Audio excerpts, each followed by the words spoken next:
Okay, I think everyone has joined us now. Welcome to the new features of Voxler 4 webinar. Hi, my name is Drew. I'm the Voxler product manager. I've been with Golden Software for almost 6 years, and I'm here today to take an in-depth look at some of the new features we've added to Voxler 4. As most of you know, Voxler 4 was released in mid-October with a ton of new features. Now, I don't have time to touch on all these features today. However, I will be discussing some of the most important additions.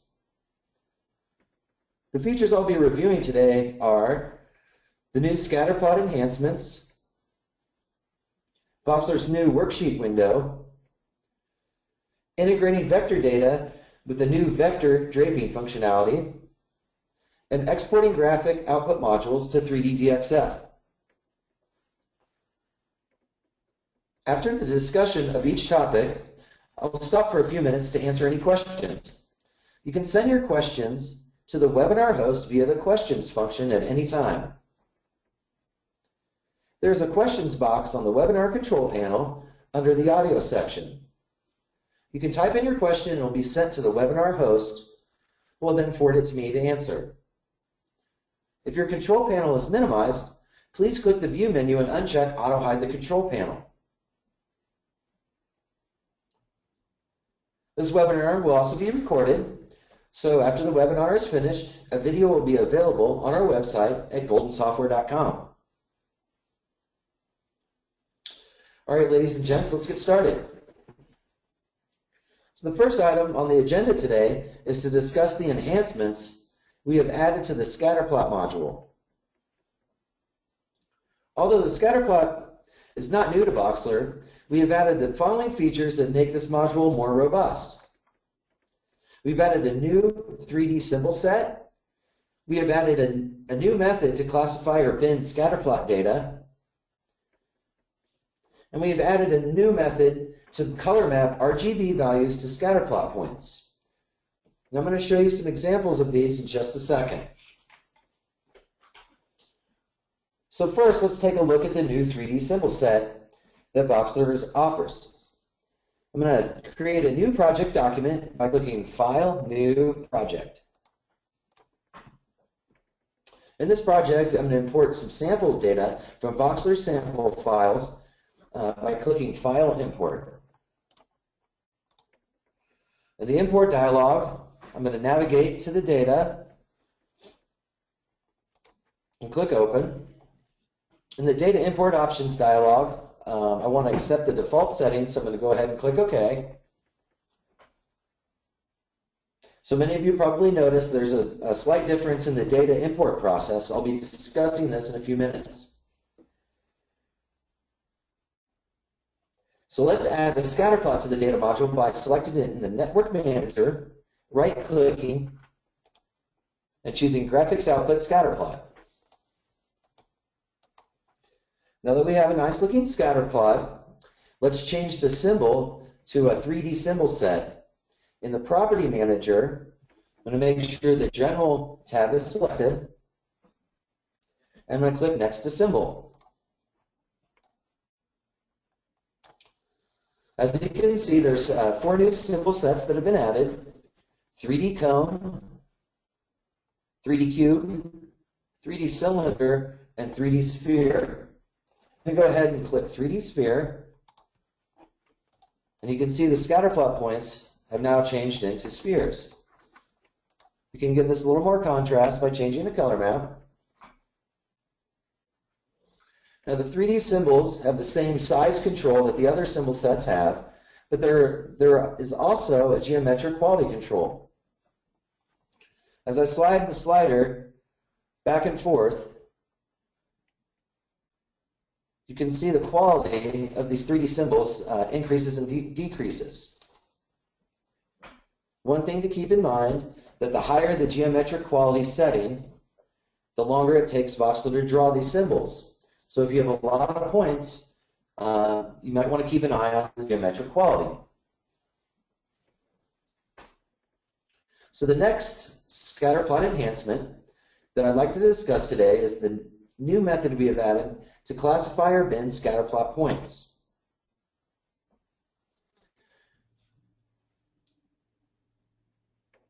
In the properties of the Scatterplot module, there's a new section titled Classification.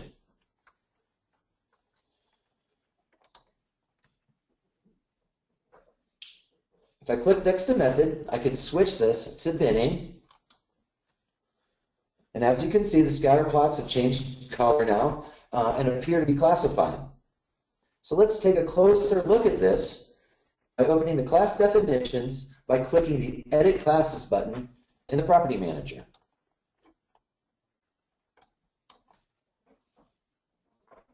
In the Edit Classes dialog, you can see that we have two different binning methods, equal bins and equal interval. Equal bins will take and split the number of points into an equal number, and the equal interval will split the data into equal size bins.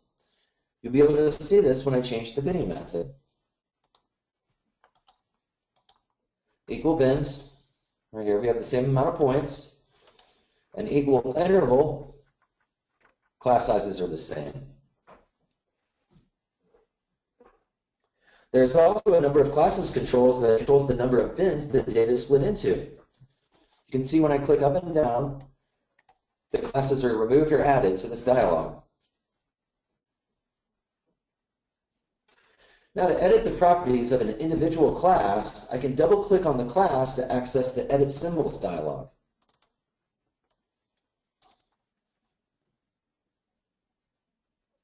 In this dialog, you'll see that there is a symbol control. We're going to go ahead and set to 3D sphere. There's a color control and size control.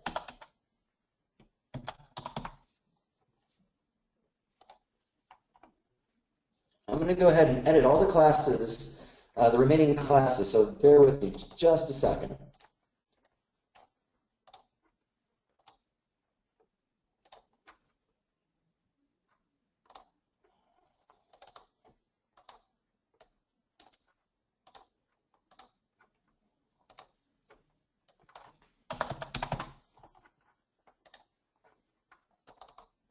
All right, almost finished here.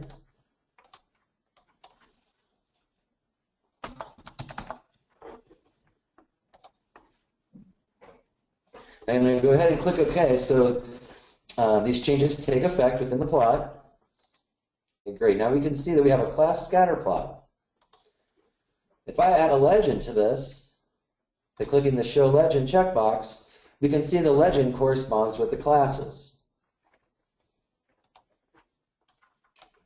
If the binning method is changed, we can also see that the legend reflected this change.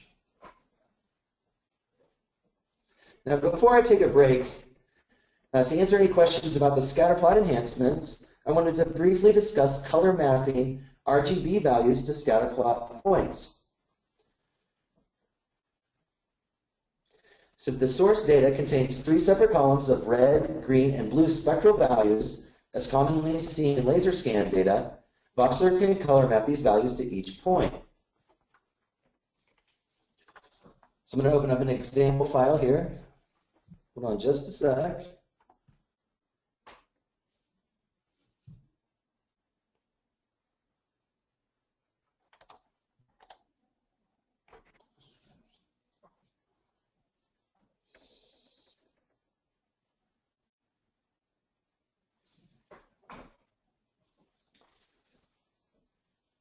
Okay, as you can see, I have a scatter plot that's some laser scan data, and right now it's color mapped to a rainbow color map.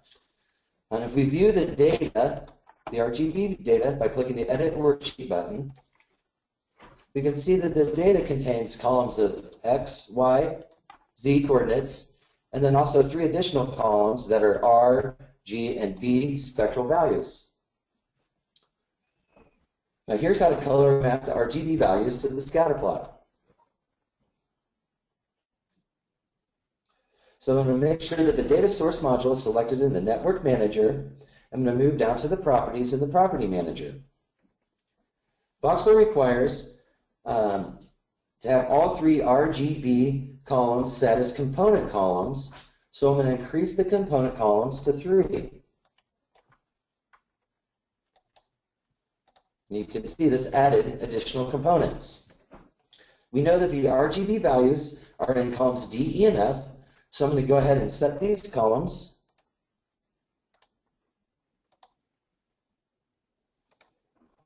And to color map the values to the scatter plot points, I'm going to select the scatter plot in the Network Manager, move down to the Property Manager.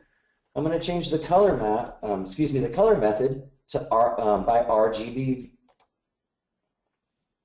And you can see some new component columns or drop downs have appeared in the Property Manager, and I need to set these to the appropriate columns.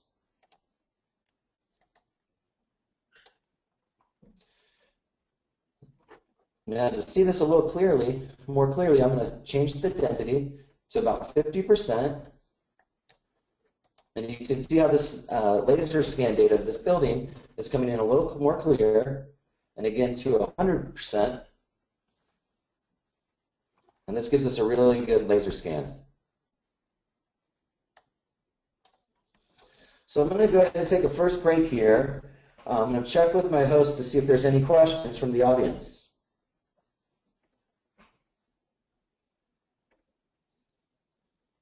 Okay, I have a first question that's coming in that's saying, for the RGB scatter plot, I see a color range control. What is this?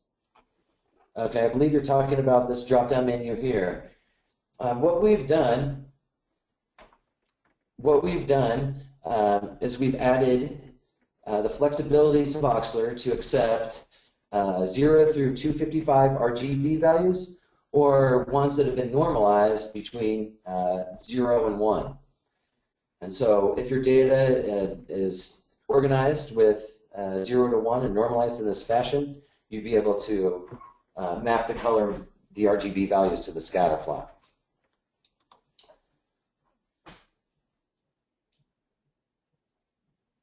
I have another question.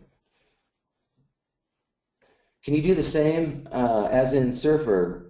Range for min-max for color and size of symbols and bidding classes?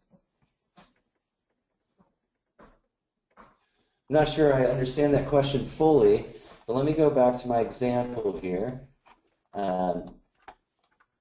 So the classes are either based on equal bins or equal intervals. There's no, at this point, there's no customized class definitions.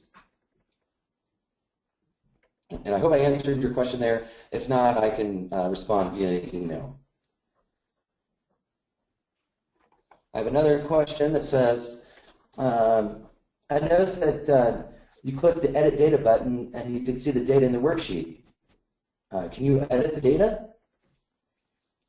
I'm going to touch on that in the very next section, so if you still have questions, please let me know after I address it.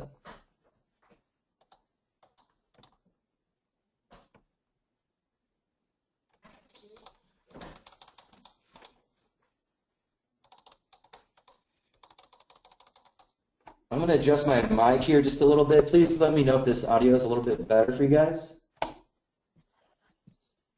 And finally, there's another question. Can we use our own class intervals? Again, that's not possible at this time. However, I'd be more than happy to add a vote to our suggestion file for consideration in future versions. Okay, I'm going to go ahead and move on, and I can address some other questions at the end of the webinar if there's still outstanding questions. So now that we've seen and have discussed some of the examples of the Scatterplot enhancements, I'd like to discuss Voxler's new worksheet window. Now again, many of you might have noticed that when I'm importing data into Voxler, the process is a bit streamlined compared to previous versions. So let's go ahead and start there. So when I'm importing data in Voxler, all the data is now stored in Voxler's worksheet. This means the entirety of the data set is imported, and various fields for the data, like the X, Y, Z coordinates and the components and the label columns, can be set and reset without having to re-import the data. Now, this is a real time saver we've added to Voxler, and I'm going to show you some examples of this. So I'm going to go ahead and import some data.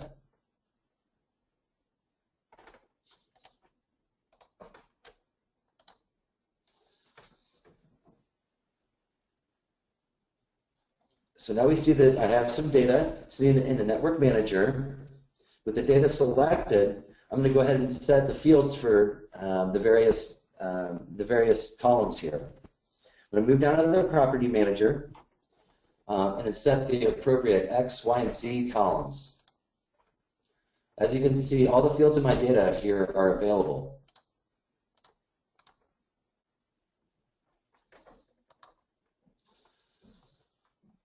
I'm going to do the same thing for the components. I actually really only want to have one component column, which is OR. So I set the number of component columns to 1, and then set the drop down to OR.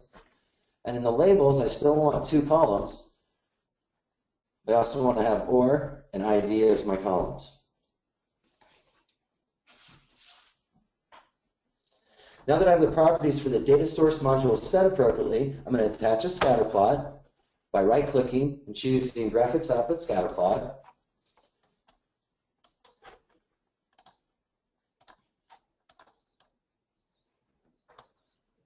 And as you can see, the scatter plot points look to be all in a line. This is being caused by the low range in the X and Y coordinates and the high range in the Z. The X and Y we know are lat long. So Voxler's worksheet can be used to make some edits on the fly to the data, or what we like to call hot editing, to account for this discrepancy.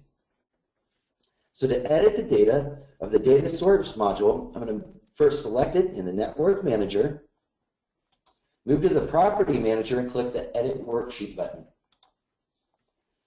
And now we can see that the data that I've imported into the plot is linked, and we can see that by the word linked here. And this is all of the data. So Voxler's worksheet behaves like all of Golden Software's other applications, where from the Edit menu we have Cut, Copy, and Paste, and also the Find and Replace commands that can be very useful when QCing data. There are some additional commands that are available in the data menu that are very useful when editing data. Voxler has a sort command that will allow you to sort the data based on 3 different fields. Voxler also has a transform command that can be used to apply mathematical functions to a cell or column of cells. There's also a statistics command that will generate a report based on the selected stats. I'm going to show you a quick example of this. I'm going to highlight all of the columns here in the data, and I'm going to use the data statistics command. In the statistics dialog, you can see that there's a number of available statistics. I'm going to make sure some of these are checked here. And I'm going to go ahead and click OK to calculate the stats. Now the results are now displayed in the Statistics Results dialog and can be copied and pasted into a text editor, a blank worksheet, or even this worksheet. So I'm going to go ahead and copy, close the dialog, and paste these statistics.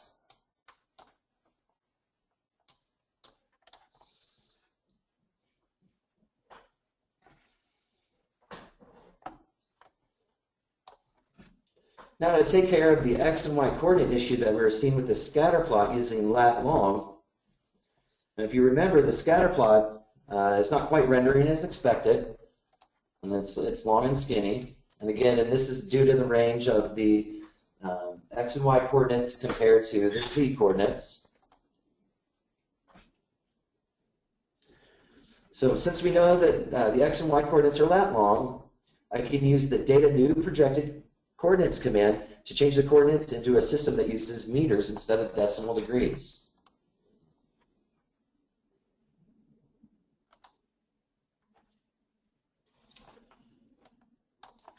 In the new projected coordinates dialog, I'm going to make sure the source X and source Y columns are set appropriately, which they are.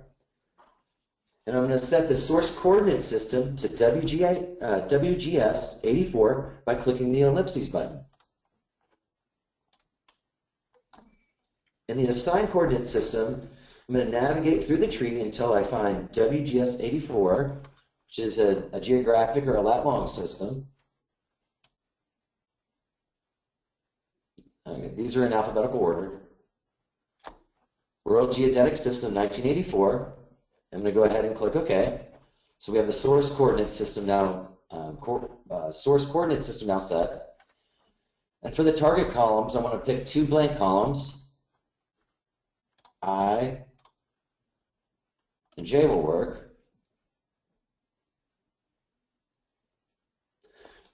Now I want to set the target coordinate system to a system that supports meters. I know this data is in Arizona, so I'm going to use Arizona State Plane 1927 meters. So I'm going to go ahead and click the ellipses button. And the assigned coordinate system dialog, again, I'm going to drill down until I find the state plane systems. When I find the appropriate system, Arizona East meters, I'm going to select it and click OK. Now that we have all of the parameters set in the new projected coordinates system dialog, I'm going to go ahead and click OK to populate these 2 columns.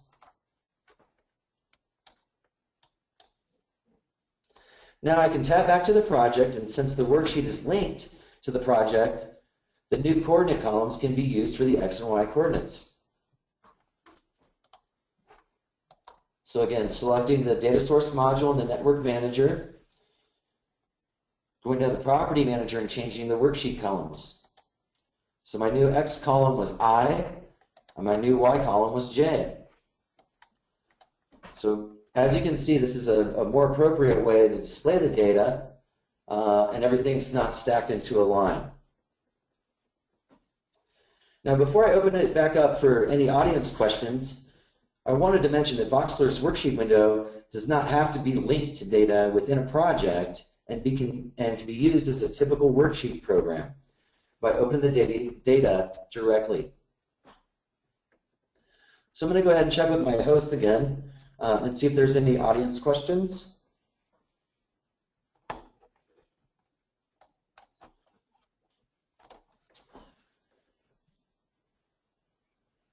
Okay, the first question I have is, are the changes you've made in the linked worksheet permanently saved to the original data? The answer, that's a great question. The answer is no. The linked data will be saved to the project file, but won't overwrite the original data. Now, if you want to save this data, these changes you've made, I can go to File, Save as Copy. And again, this will save a copy of the data and will not overwrite the original existing data.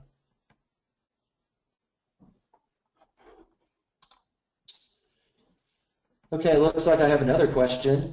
Why did you pick a state plane system? Okay, so I knew that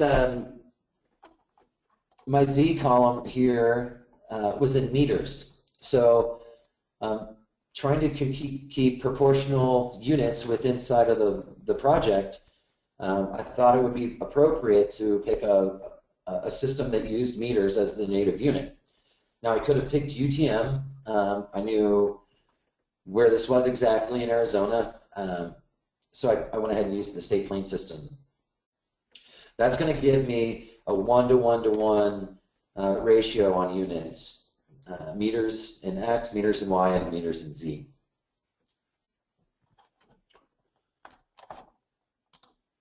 So I'm going to go ahead and check with my host to see if I have any other questions.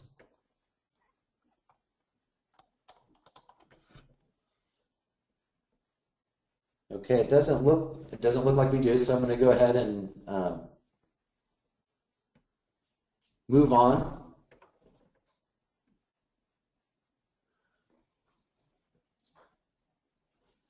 Because the third new feature of Voxler 4 I would like to discuss today is Voxler's ability to drape vector data over 3D surfaces or height fields. This is an excellent way to integrate point, line, and polygon data into any Voxler project. So this is a very straightforward, quick, and easy to follow workflow that can increase your project's effectiveness in only a few clicks. Now, to show you an example of this, I'm going to open a project that contains a digital elevation model of Oahu.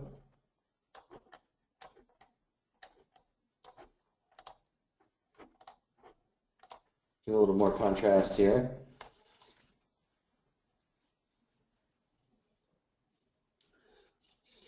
And so I'm going to go ahead and import a roads DXF file, a vector file, that we're going to overlay on this height field. So I'm going to click File and Import. In the Import dialog, I'm going to navigate to the roads or the streets file, the DXF, and click Open. In the DXF import options, I'm going to go ahead and click OK to accept the defaults. And as you can see, these roads have come in, and I'll turn this height field off so you can see this. The roads have come in at a perfect Z equals 0 altitude or elevation, and are actually below the height field here. This doesn't make for a great display. So to show you how to drape these, I'm going to go ahead and take the connector pad from the DXF. I'm going to drag it to the height field, and I'm going to choose to connect input vector overlay. Let's zoom in here a little bit so you can see this. Okay, great. So now you can see that all these roads have been draped or overlaid on top of this height field. Makes for a really nice looking display.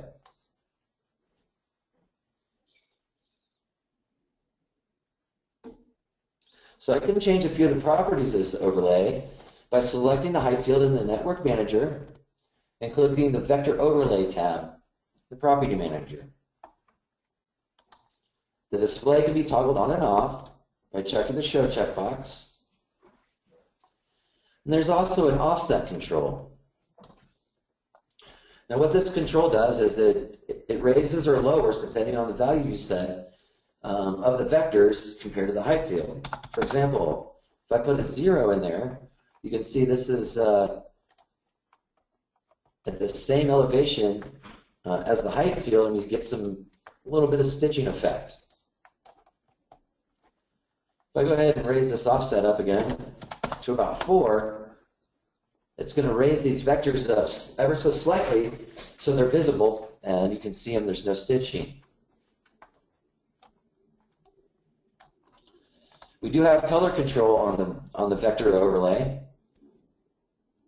And there's an opacity slider. This controls the transparency.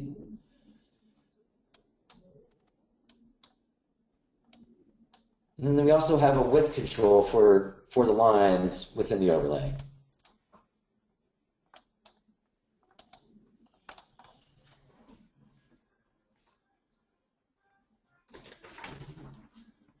So I'm going to go ahead and open this back up to see if anybody has any questions about the vector draping functionality. So the first question that comes in, can SHP or shapefiles be draped over a model in Voxler, or must they be converted to DXF first? Really good question. Voxler supports VNA, BLN, DXF, E00, GSI, GSB, and shapefiles. All of these can be overlaid on a height field. So the answer is no, you do not have to convert to DXF first.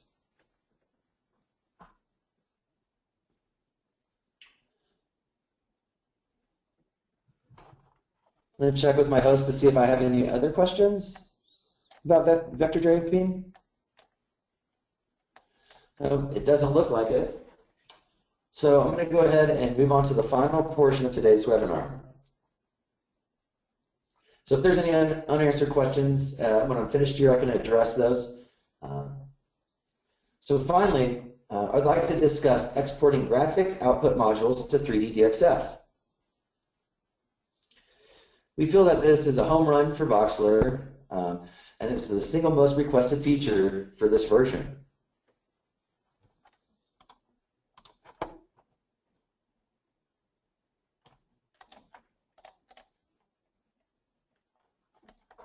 Okay, so I've opened another one of Voxler's sample files, and as you can see, there's a series of isosurfaces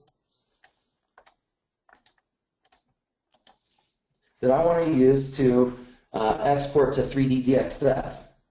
So this is a very easy process also. So I'm going to go ahead and select one of the isosurfaces in the Network Manager. I'm going to right-click and choose Save Data. In the export dialog, I'm going to make sure that the file is named and the Save As type is DXF. I'm going to go ahead and click Save. In the Export Options dialog, I always recommend using the most recent version of DXF, which the ones we support is 2007. I'm going to make sure that I don't check anything in this bottom section and click OK to export. Now I'm going to go ahead and perform the same process for these other three isosurfaces, so bear with me just a sec.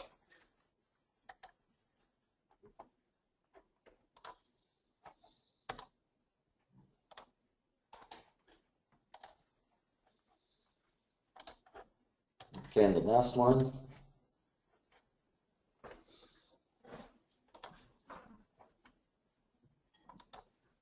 Okay, so let's go ahead and take a look at these files we just exported. I'm going to start a new project and import these files.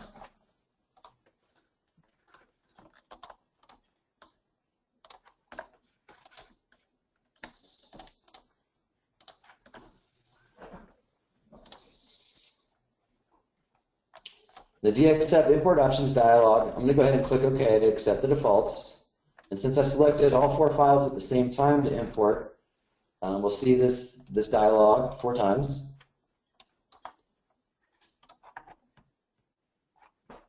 Okay, great.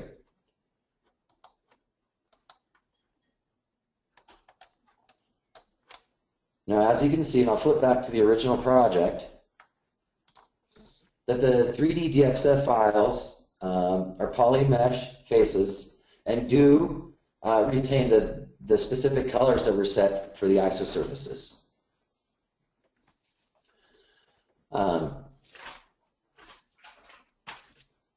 These DXF files can then be used in third-party applications. They are supported in AutoCAD, so this really increases the flexibility of Voxler.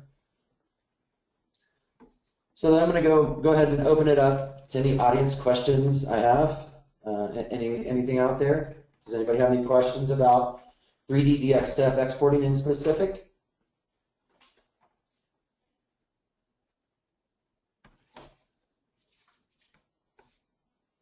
I'm going to go ahead and check with my host. Are there any outstanding questions? Okay, it doesn't look like it.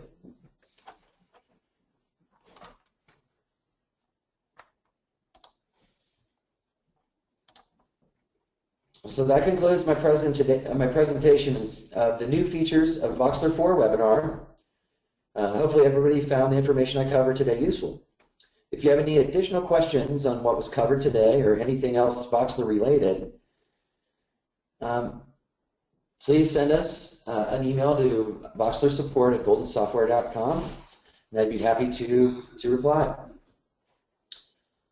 Again, a recording of the webinar will be posted shortly on our website. And as always, thank you very much for your time.